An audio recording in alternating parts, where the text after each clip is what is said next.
Hello Suman ji, काय कर रहे हो? कुछ नहीं, कॉलेज से आई हूँ और बैठी हूँ।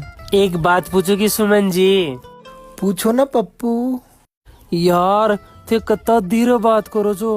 अर्था की बोली तो कत्ती प्यारी जे, पूछो ही मत।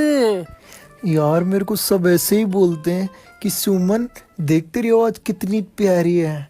वैसे मेरी मम्मी ऐसे बोलती है कि बचपन में मेरी आवाज इससे भी प्यारी थी। अच्छा चलो सुनो, मैं क्या खाना खा लेती हूँ।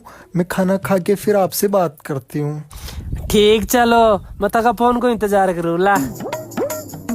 मम्मी, आड़ी रोटी खा दे, रोटी खा लियो। लेर खा ले भोसड़ा की।